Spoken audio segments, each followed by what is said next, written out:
This is Make It Plain. Make it plain. MIP. With Masamela Matfumo. Mark Thompson. Make it plain. Get woke.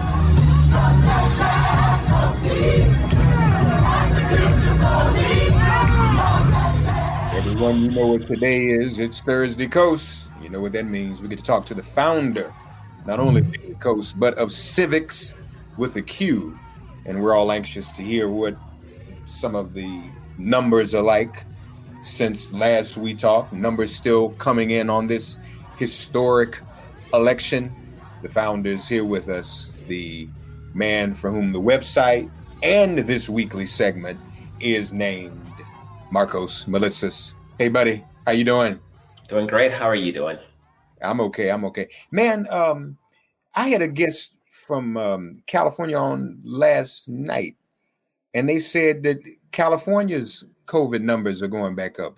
Are you hearing that? Is that true in your area? I think they're going up everywhere. Not in my little bubble. I mean, I think things are pretty stable here up in the Bay Area. Rural California, you know, all those anti-mask conservative types. I mean, they're about to go down hard, and it's absolutely so incredibly avoidable. It's unbelievable. And they had convinced themselves that this was just like an election ploy, right? I don't know if you say COVID will disappear the day after the election, right? Because they think it was like the Honduran caravan or Hunter Biden's laptop, like some manufactured political scheme.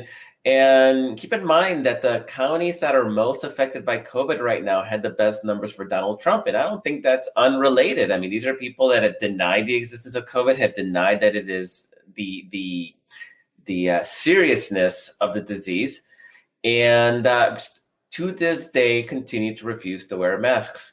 So I think they're definitely going up in rural, and LA has always been a sort of they've had a hard time getting a handle on it. You know, young guys want to go out and party and do stupid things, and I'm sure Halloween was a big super spreader date with young people going out to parties. Yeah. And I'm just really terrified about what Thanksgiving is going to look like and what Christmas is going to look like, because people they seem to be fed up, and they think that they can go back to acting like normal, not realizing that we are now in a worse place than we were when New York was under fire. And New York didn't have the benefit of the knowledge that we have today. I mean, can you imagine if in February everybody was wearing masks? I mean, New Yorkers aren't stupid. They would have worn those masks just like they are today, right? And just like the Bay Area is. Folks, don't make this Thanksgiving and this Christmas your last. That's the point. Right. Oh, I got to see my family. Do you want to see them next year? Right. What I'm saying, right. And trust me, the holidays are my time to travel. I get out of New York, get rid of cabin fever, and go see my loved ones. But because I love my loved ones, right. love loved ones, that kind of goes with loved ones, I'm not going to go see them and risk me getting sick or them getting sick. You know, you never be able to live with yourself. So that's a good point. Markos, you were crazy. I cannot believe you just said Honduran caravan and Hunter Biden's laptop. Like, I forgot all about that crazy caravan, man. I'm not kidding. They thought that COVID was some kind of election ploy, which makes me think, do they know that they're full of crap when they're talking about Hunter Biden's laptop or the Honduran caravan? They must know, because they just said, oh, this is going to go away the day after the election. And I wish it was going away. It's projection, man. You know, they do that kind of crap. You know, the thing I love about Markos, y'all, he always reminds us when you forget it, because this news cycle is so frequent, you forget things. He reminds us of MS-13, the Honduran caravan, all the crazy stuff that they do. So, no, it's crazy. But wait a minute. Did I hear you? So it's a fact that those with the highest, did I understand you? Yes. Highest, those counties with the highest COVID rates voted for Trump? Yeah. See, I mean, you're talking about Iowa, you're talking about Ohio, you're talking about the Dakotas, you're talking about rural Kansas. I mean, these are places are on fire, and they also happen to be the highest prevalence of meth. I mean, this, opioid addiction. So there is correlation between the higher the rates of opioid addiction, the higher Donald Trump's numbers in 2016. And I don't see any reason why it would be any different this year, because we just saw a magnification of that geographic split between rural and urban America. You've and I know in your latest piece, and we touched on this last week, about how cultural things are when people vote. Yeah. And we get that, and the whole hidden deplorable. But what is cultural? I still don't get about COVID. You can Donald Trump. He decided early on, and he knew. Well, now we know because he talked about Woodward, right? He knew, and he didn't care. He decided to turn it into a culture war. Had he from the beginning said, "Everybody wear masks," you'd have some cranks, like the anti-vaxxers and stuff, right? There's always like that subset of America, right? But it would not be a culture battle issue right now. And a lot more people would be alive. And one of the funny things is that we're learning that COVID maybe didn't have as much of an effect in the election results in the end. We're still having data streaming in. So maybe it wouldn't have helped him politically, but it definitely wouldn't have hurt him to take away a talking point like 250,000 Americans had died because of Trump. And maybe it did have an effect in those suburban counties that were so devastating to Trump's final margins in all the critical states. Mm-hmm.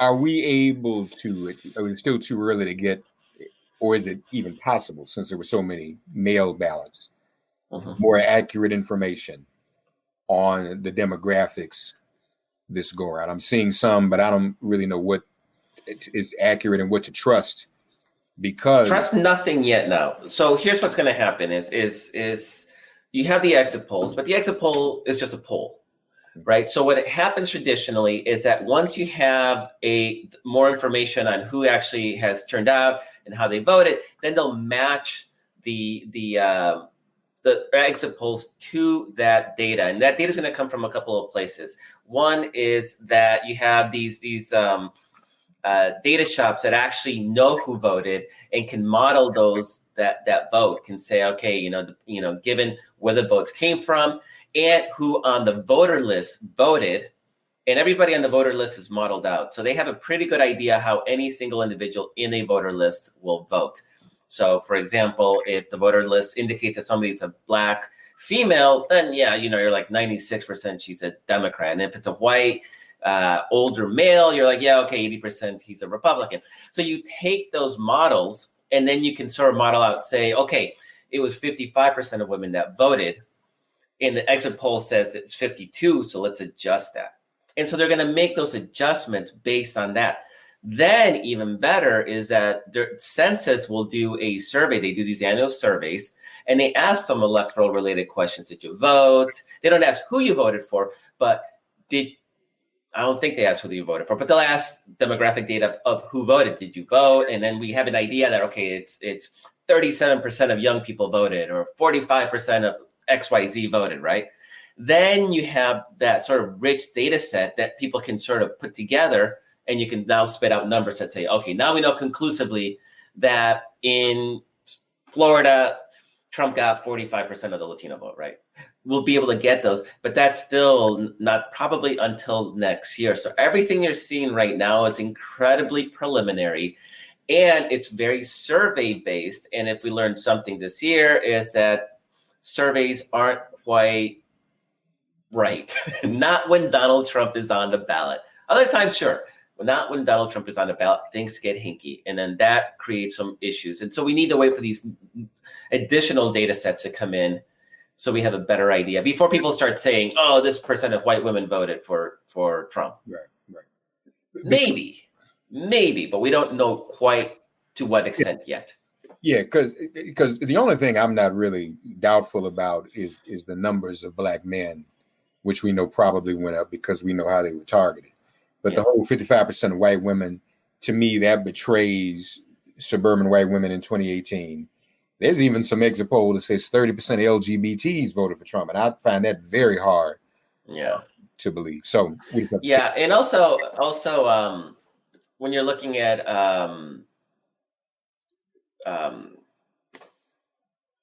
it just comes down to it's a little early. We don't quite know. We do know that white women in suburbs stuck with the Democrats just because we saw the vote. So there is a universe where 55% of white women voted for Trump. It would mean that he got more white women in those rural districts in places like North Dakota and Kansas to offset the gains that Democrats made with white women in the suburbs. So there is the possibility is there that actually happened. But again, we're going to have to wait for further granularity to really make those determinations. And that's still months away. I want to stay on white women in the suburbs for a minute, specifically Georgia. Do we know how white women in the suburbs treated us in Georgia? Because I'm thinking about January now. Yeah, we don't. And there are no state level exit polls released as of yet. And thank God, because I think the national ones are problematic enough. This would be extra difficult. What we do know, this is kind of amazing. Georgia is freaking amazing. Donald Trump, between 2016 and 2020, he turned out 350,000 more people. 350,000 more Georgians voted for Donald Trump than did for in 2020 than they did in 2016. Of course, Democrats won the state, and they'd lost it by over 5 points in 2016. So what happened is that Georgia Democrats, led by Stacey Abrams and an army of volunteers and organizations and groups working towards this, they turned out over 500,000 more Democrats. So overall, you're looking at almost 850,000, close to 900,000 more Georgians voted in 2020 than did in 2016. And we outdrew 500 to 350. Now, where did those gains come? Obviously, they came from Metro Atlanta, Savannah, and some of the college towns. And in Metro Atlanta, Democrats made huge gains in the suburbs. And not only did they make gains over 2016, they made gains over 2018. And now, wow. Mark, you probably know that the Atlanta suburbs aren't all white, right? There is increased diversification of the suburbs. There's everything in the suburbs. And this is something that Trump never quite understood, right? That the suburbs aren't just white. So it could mean that just basically more Black people have moved into those suburbs. But I suspect that there is that realignment with college-educated white women is continuing, boosted by demographic changes in those suburbs. And it created a trend that is continuing to move in our direction. It didn't stop in 2018. It's actually ongoing. And this bodes really well, particularly for Stacey Abrams, right? Because she is running for governor in 2022. I know everybody's like, she should run for DNC and she should be on the cabinet. Maybe. She wants to be governor. It's the reason she did not run for Senate in 2018. She didn't run for Senate this year. And she would have won, I think, she would have won off the top.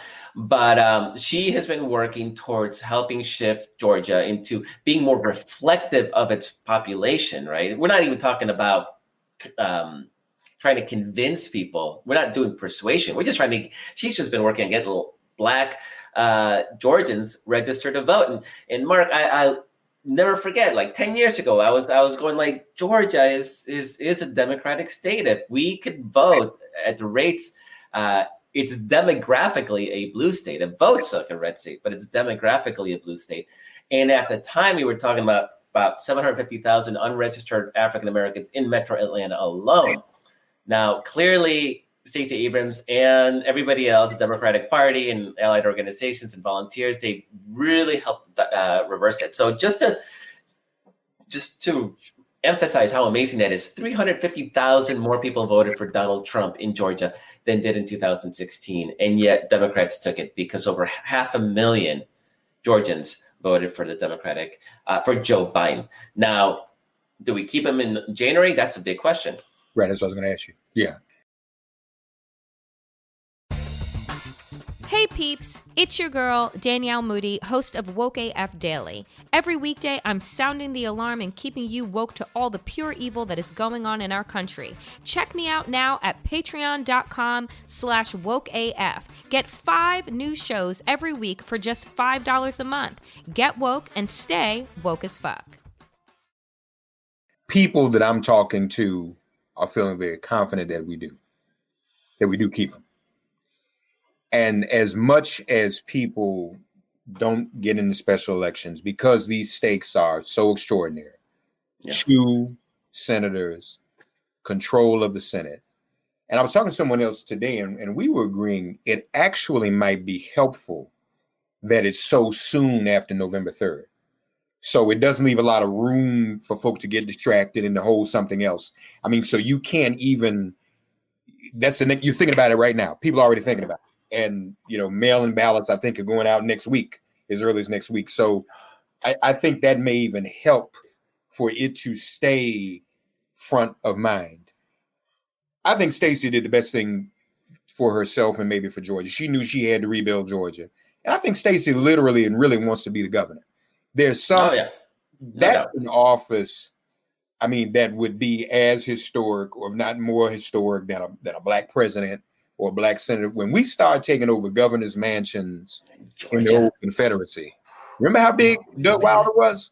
I mean, the world stopped with Doug Wilder, and we thought we had hit our ceiling of achievement. We were, so I admire her for her discipline. Rather be honest. I don't admire Beto, because Beto is a different story. He wasn't trying to be governor. Beto could have run, and I don't admire Beto, but I think he could have beat John Cornyn from what we see. And that's not taking anything away for MJ. Yeah. She was great, but when you're dealing with nobody knew who she was. Yeah. But I think a lot of people don't realize. People come to me all the time, I want to run. And I said, look, one thing I know I've learned, the name and the name recognition is so important. And if you're not there yet, there's 50 people about to run for mayor of New York. But guess what, Markos? And good people, Maya Wiley, Sean Donovan, who was in Obama's administration, all good people and friends. But what's the one name that everybody knows on the ballot in New York? Scott Stringer, because he's been the comptroller for 8 years. That's just, you see what I'm saying? So that's just that's the thing. So I'm hearing that people are feeling confident about Georgia. I'll say this paradox though. So just this morning, I'm learning about the attacks on Warnock. So Kelly Loeffler is tweeting that he's anti-Semitic, because he's friends with Jeremiah Wright. Marco Rubio was tweeting he was an event for Fidel Castro in New York years ago, like a lot of African American clergy are and were. Before you know it, they'll have him with Farrakhan. But the irony is, guess what's happening in D.C. this weekend?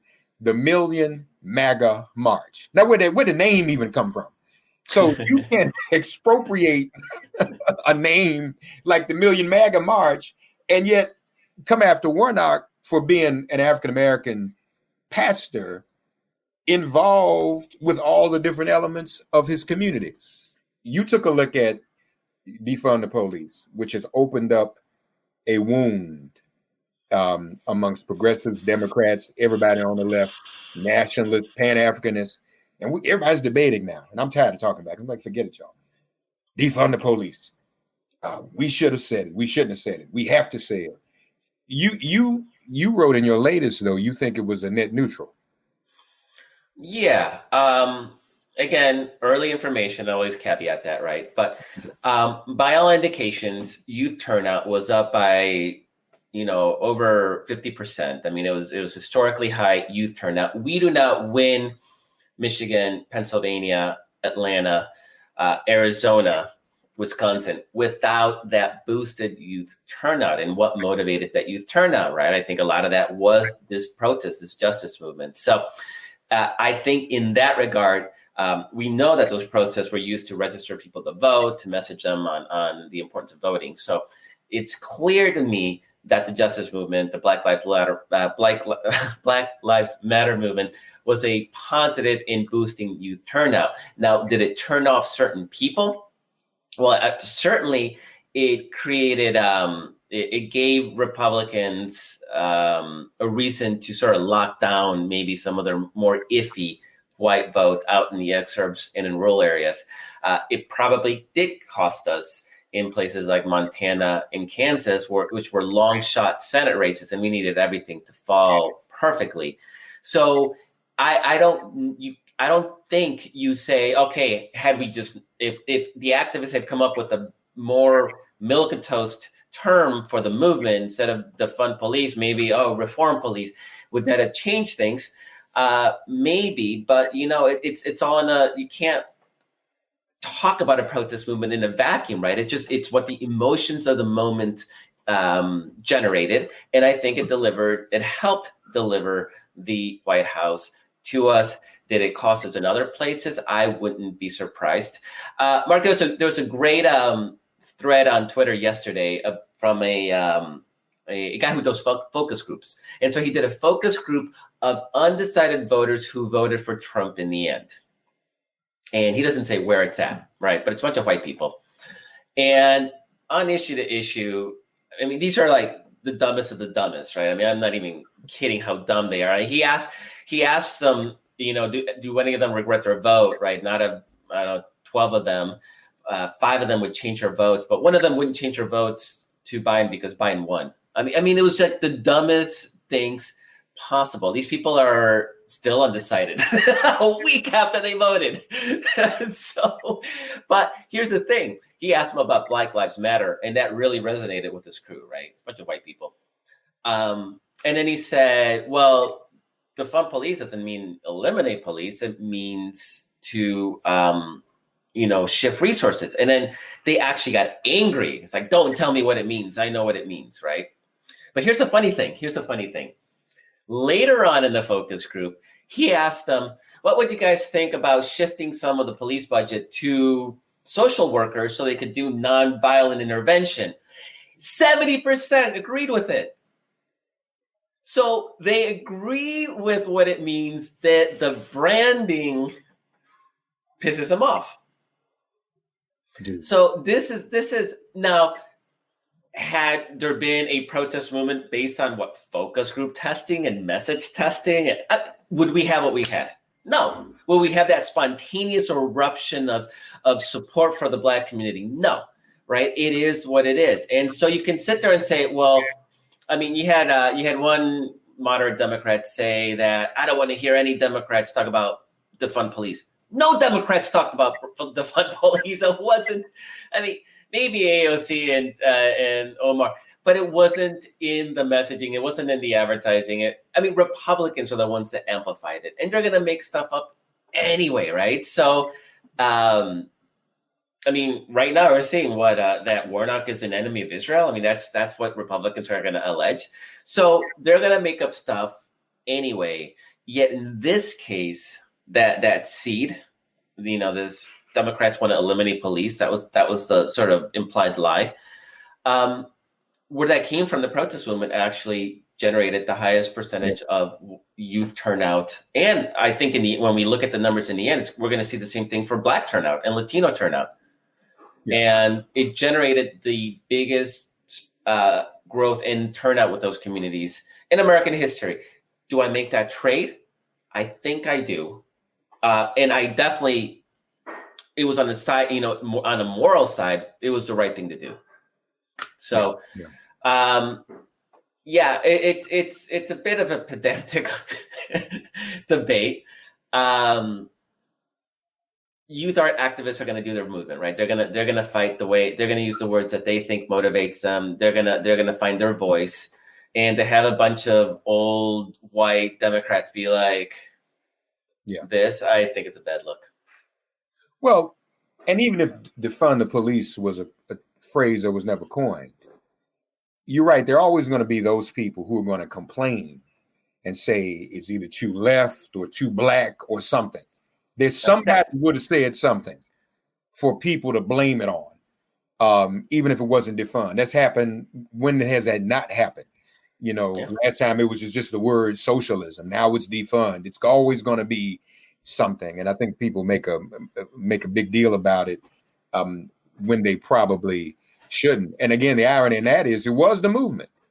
It wasn't, you're right, Democratic candidates weren't saying it.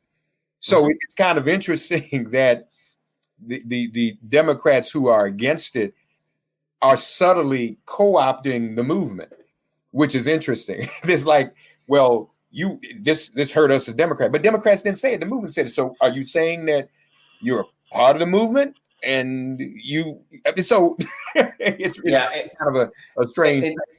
And here's the key: is that Democratic performance in suburbs continued to increase. So it really did not turn off those suburban white women, which was actually, I think, a lot of the focus of those attacks, which to try to grab back those suburban voters. And in that regard, it failed. Democrats, again, everything's early right now, but by all early indications, Democrats made big gains, continued gains in suburban America. The other factor, and I think this is going to be important moving forward, is that Republicans, by all indications, have maxed out their white vote. Like they squeezed out every last drop they could in those rural counties. I mean, you're getting close to max turnout in those counties. We still have a lot of low-hanging fruit in urban and even some suburban areas. There's a lot of room for Democrats to grow, to continue doing the sort of voter registration that they're doing. And so that's a big factor. And then the other one, and this sort of relevant to Atlanta and Georgia, and you talking to people being optimistic. I'm optimistic just because we won.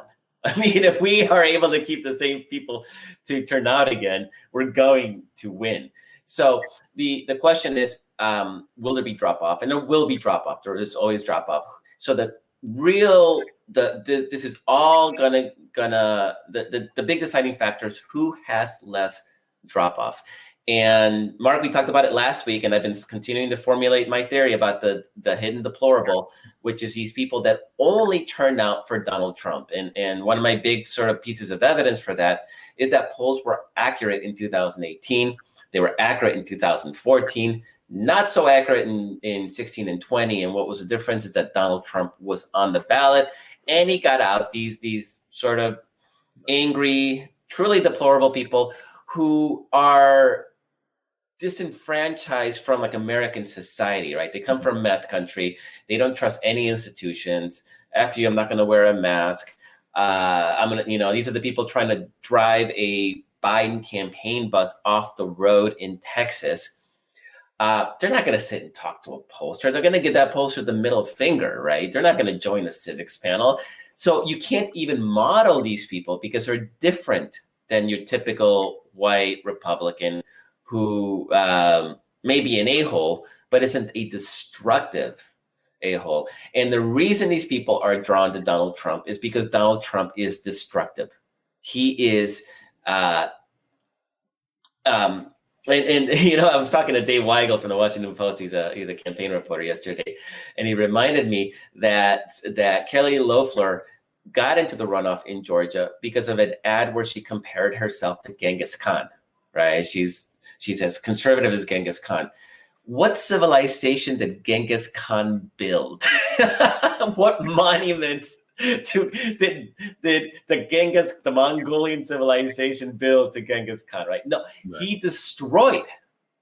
And that's what the Q people are. That's what Donald Trump is. These are people that are tearing down American institutions, tearing down the media, tearing down the CDC, tearing down anybody who doesn't support Trump. And that's what these deplorables are attracted to, destruction, right? They want to shoot stuff up. They don't want to build things. They want to destroy. They want to blow them up. Right. So will they turn out in January in Georgia without Donald Trump on the ballot? Now, we have to assume they will, right? We have to work to make sure we get every one of our votes out. So this is not a prediction by any stretch. I'm assuming they're going to turn out. But it'll be very interesting after the fact. Those extra 350,000 people that he turned out, will they turn out again for Kelly Loeffler and Purdue? I mean, two of the most milquetoast establishment hoity-toity Republicans that you can dig up, and I think it's going to be difficult. And I think this is why Mitch McConnell is still humoring Donald Trump, is because any hint that any of them are turning against Trump, and then Trump will sabotage those elections, because Trump doesn't care about the Senate races in Georgia. And in the end, I don't even think he's going to help.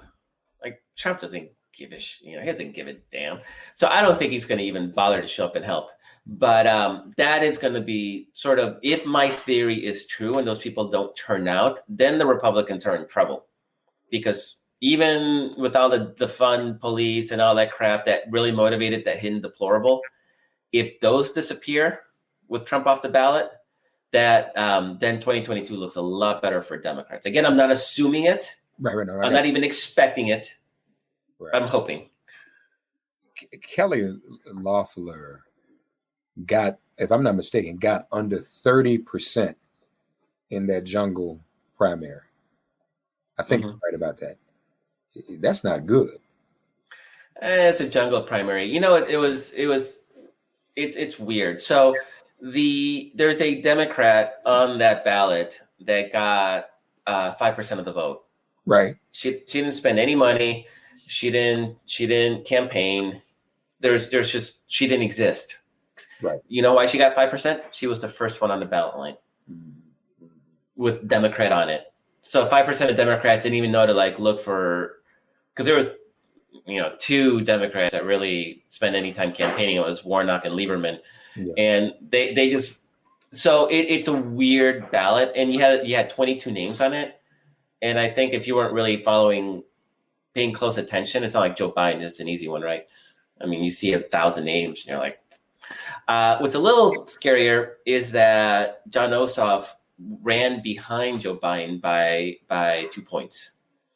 And so the Purdue plus the Libertarian candidates would have been 50%. So that's a bigger gap. Of course, it's going to be a slightly different electorate. Oops, sorry. It's going to be a slightly different electorate. And I think a lot of people who maybe just showed up to vote for Biden just didn't pay attention. They didn't know anybody else was on the ballot. I fully expect an all hands on deck moment in Georgia. You're going to have probably Biden out there, and Harris and Obama and Stacey, of course. She's probably out there every day anyway. So you're going to have a lot of attention, a lot of focus on educating people about the runoff and the fact that we have two candidates. So there will be some drop off. They're going to have some drop off too. It just happens.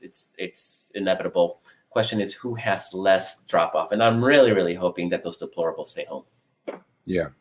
But lastly, does Trump know what you know about the deplorables? And that's why we're hearing that part of the strategy of prolonging concession and not leaving the White House is to keep that base engaged so that he can run in 2024 and raise money, obviously. Well, he's got to keep the grift going. It's really funny. You keep hearing about 2024 Republicans and trying to keep in Trump's good graces, right? Because they want his endorsement, or at least not his opposition. They're all suckers, right? Because they don't have the last name Trump. So if Trump Sr. doesn't run, assuming he's alive and not in jail, which are I think both are questionable. Right. He's gonna put. I mean, they're gonna have to decide between Ivanka and Don Jr. Right. I mean, he's not gonna want somebody else that's not his family. His loyalties are it's Ivanka, and poor Don and Eric, desperate to get a hug from dad, they don't get any. That's all that he's going to be loyal to. And he doesn't care about these Republicans. He doesn't care about the party. And you're even seeing that in a lot of the tweets that are coming out of that Trump family, right? Attacking other Republicans, attacking the party. And there is zero loyalty. And this is what I think, McConnell's challenge is he wants to be able to keep that Trump support, but I just don't know if it sticks around. And keep in mind, they did not turn out in 18 or 19 when Trump was president and actively campaigning for Republicans around the country. It did not matter. Democrats won easily. Not only did they win easily, but they won governorships in Kentucky and Louisiana, even though Trump campaigned in both those states saying, don't make me look bad. Good point. Good point. So I actually think he has to be on the ballot. Yeah. It's not even enough for him to tweet support or to campaign. He has to be on the ballot because those people just want to destroy. And they're really going to turn out for Kerry Loeffler and David Perdue. So again, I'm not predicting that. Right. We need every one of our voters to turn back out because we're going to assume every one of theirs is going to turn out.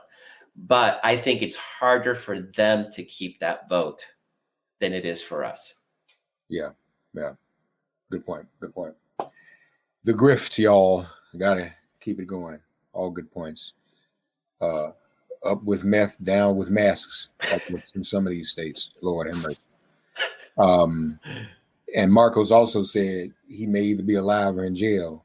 I mean, again, and I've talked to, I know a few rich white friends. And I talked to them. I said, do y'all get away with this kind of stuff?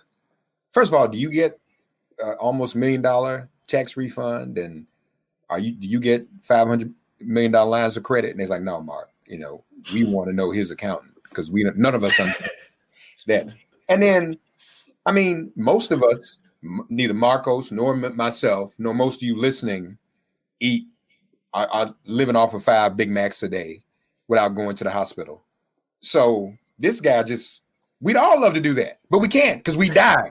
So sooner or later, this stuff is going to catch up. It has to. It has to. And then he'll be almost 80. Yeah. In 4 years. So he would win the primary though, and he would be difficult to beat. I think if there's anything that maybe comes out of this last week, I think it's a newfound appreciation for Hillary Clinton, because this whole old conventional wisdom was that she lost to the worst presidential candidate in history.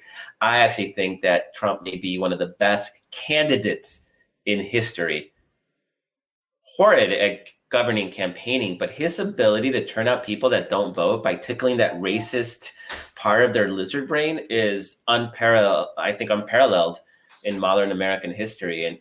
And so the fact that Hillary came that close to beating him, I think is a testament that maybe she wasn't as bad as people claimed that she was. Interesting point. Folks, follow Markos on Twitter and at DailyKos, of course, for all his latest. And then The Brief airs on Tuesdays. Yeah, I have a YouTube show at the DailyKos YouTube homepage. You guys can catch my show there. Try to have fun with that, Mark. I didn't think I'd like video, but it's getting to be a little more fun. Yeah, it's a great show. It's fun. We have fun. So we do have fun. All right, folks, mask up. Don't meth up. All right. Good advice for rural America. Yeah, and like you said, y'all, just be careful. I mean, I'm longing to see, but it's gonna be ugly. Thanksgiving. Just stay home, chill. Yeah. The Crown is coming back on Netflix. Just stay home and look at that, and stay safe. And you'll be all right. Thanks, Markos. Talk to you. All right. Talk to you next week. Bye-bye. Right. Thanks for getting woke and listening to Make It Plain. Please remember to listen, like, subscribe, and wherever you get your podcasts, please give the show a 5-star rating. And please do spread the word. Let's all continue to pray for each other during this pandemic and this police-demic. If all hearts and minds are clear, it has been made plain.